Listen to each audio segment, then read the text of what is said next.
Hi, welcome to the Andrew Buckle book review or magazine review of Doctor Who Chronicles 1965. This is 114 pages from the makers of Doctor Who magazine. So 1965, I don't know if there's been a 1966, 67, 68, no idea. They maybe have already come and gone and I've just happened to come across the 1965 one. However, what's in it? Obviously it's predominantly black and white because of course the programme was black and white then, but there's obviously lots of colour photos. And there's actually some lovely bits about colorisation of lots of the old black and white photos as well. So there's the trouble is, of course, well, after a while you start looking and thinking, hey, how did they get that in colour? And actually when I first saw the article, I thought, that's weird, some colour photos. Wow. Of course, turned out to be in colour. And that shows how well they've been done as well. They really look, compared with most of the colorisation pictures you look at and you think, however, not all of them are colorised. And in some ways you probably think, spoils it a bit because they were black and white. Eventually, of course, all the TV programmes, probably in 100 years' time, Doctor Who will be watched completely in colour. No one will realise they were in black and white. I love this bit about the Nowhere Men, and that was, which is odd they're calling Nowhere Men, because of course it's Top of the Pops and Ticket to Ride, which is not the same track.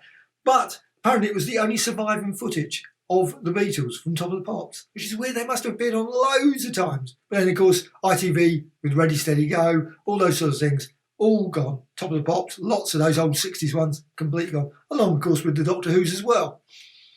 So sad. But anyway, that's the way. Thing is, I must admit, I love looking at the old videos on YouTube, and they've got loads of like German ones, and you watch a lot of the old 60s and 70s ones on there, and you think, oh, if only we'd kept all our shows. Beat Club and those sort of things. Just absolutely wonderful.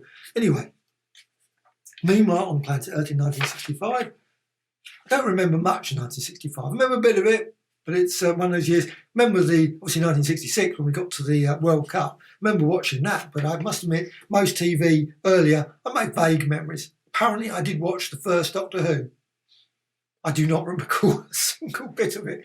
So, but it's got lots and lots of great pictures there of the Radio Times, and I loved Radio Times. We used to get Radio Times all the time, and it's just great to see the little. Also, you had the quite decent little articles inside as well. Doctor Who and the Chase, and then also TV comic. I love that. I remember that one. TV comics. I remember the holiday specials. Holiday specials were great. You get the holiday special, and it was pour over that over the holiday time. Must admit, I don't know whatever happened to them all. I think I gave them to friends and things. They just sort of, you just got rid of them. You gave them to.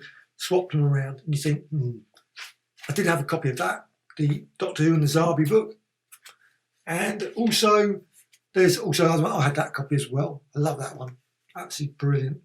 And I had that quite recently. I wish I hadn't got rid of it. I think, another one of the ones. Anyway, TV Century didn't buy that so often. I think because that was seemed quite expensive for me. I don't know why. 7 old pennies. It seemed quite expensive.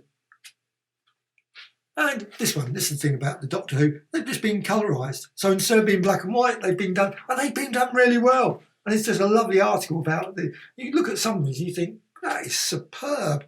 Really, really, absolutely fine. You've got photo after photo of there, and the rescue. So you've got obviously Vicky and all, Maureen O'Brien, a lovely little article about it, which I didn't realise she's got books out as well. Obviously, writes novels. And wow, something to check out on. Now, the Romans, I love anything about Romans, so I think that's actually still available. I think that still exists. One of these ones that maybe doesn't exist, maybe exists, probably, hopefully, if it doesn't exist, they'll bring it out on animation. I love those animations. Recently, of course, I've been doing lots of those Patrick Troughton animations. I just love them. Just superb. I'm really looking forward to Wheeling Space. They keep occasionally promoting that. For some weird reason, it hasn't come out yet. From the archives, you've got here, lovely one here, audience research reports. I love all those sort of things. Just fascinating because you sort of hear what people were thinking at the time. So you've got like the Space Museum, it has comments about all the various things that were said at the time. Absolutely fascinating. The Web Planet, obviously about the Web Planet, special effects and lots more about Doctor Who, obviously the Daleks, and quite often the mechanoids, of course. Also, one obviously example there of the Dalek book, the Crusade. And I love all these things as well, all the various things. I remember these projectors and things. I loved all that sort of stuff. Doctor Who and the Daleks, the film.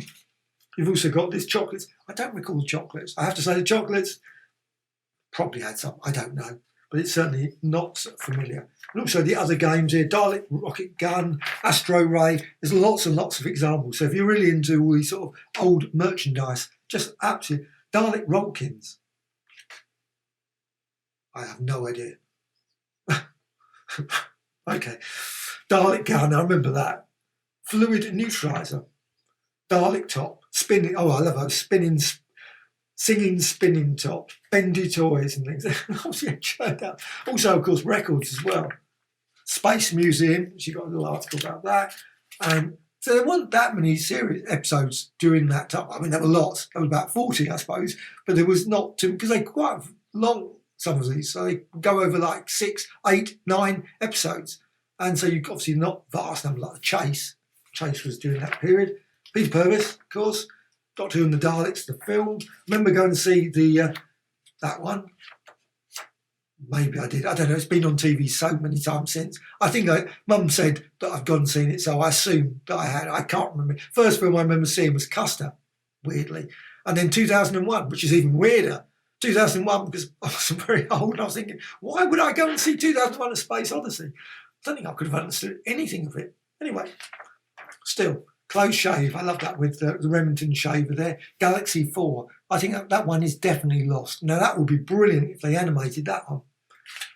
Or of course if they could find it again, even better. And someone's going to put a comment in below, it has been found. Who knows? You've got obviously lots of photos from it, so always for some weird reason the same sort of photos. Obviously these women here with their guns, that's about in these Chumblies. I really don't recall that episode. I must have not. I must have seen it. I must admit, I can't remember. Remember these, the annuals. I loved the annuals and all the books. Lair of the Zabi Supremo. Doctor Who had that recently. Well, recently being 20 years ago, probably a bit long time ago. Dalek World as well, lovely example there. Mission to the Unknown. Rembrandt of Daleks, I loved it. Recently they brought out this. One of these sort of magazines, the Dalek Chronicles. You had a sort of a lovely, obviously all the various bits there of all the Dalek stories were absolutely pretty amazing. The artwork was superb as well. That's definitely worth checking out. I've done a quick review of that as well, so if you want to check out that, definitely it's good. Now I don't remember her. I must admit, Adrian Hill, I suppose. And you've got obviously the first Radio Times again. I love all those old Radio Times. If they brought out a book, I must admit, it'd be brilliant if they bring out a book of all the covers. And there is obviously a Radio Times book, but I would love to see a Radio Times 1960s, all 1970s, every single thing. Because, I mean, you could look at it and think, well, it's 52, obviously, there's only 520 of them at most. So 520 of them, if you split them, divide by 4, see 4 pictures, obviously making reasonably substantial. You could do that of 114, 120 odd pages. Why not? Bring out a lovely magazine. I would buy it. I'd buy instant entire run through of all the covers of the 1960s as well as the 1970s. Be perfect. I love the Radio Times, especially back then. Not so keen. Can't afford it now. I don't know how much it is now. I bought the Christmas one. That was about as much as I go for. So Jean Marsh. Actually, it's a tradition buying the Christmas Radio Time. I don't know why. Probably at some point it'll get to about 10 quid and I'll be still buying it. I'll be thinking, why do I do it? Zabis, the new monsters, and Doctor Who's life. You've got lots of pictures there, and obviously again more things, and also on the box as well. So you've got some lovely. What else was happening at the time? You've got Lost in Space. You've got Arthur Lowe there. Not only, but also other TV, Coronation Street. Of course, Deborah Watling in Alice. And many others. So this book is just full of some great pics all the way through and some really interesting information. So I absolutely love this. Really, really good. And I really hope they bring out a 1966 one, 1967 one as well. That would be excellent. So unless they've already come out and gone, that would be, of course, disappointing. But I did actually have a quick look on eBay and I didn't find any. So I assume that unless someone's tucked away and they're waiting to bring them out a bit later. But yeah. I think this is an absolute excellent magazine. Let's say predominantly, obviously, but there is colour and black and white all the way through, which you would expect, of course, from the William Hartnell 1965 period. So definitely worth checking out this book. So Doctor Who Chronicles 1965.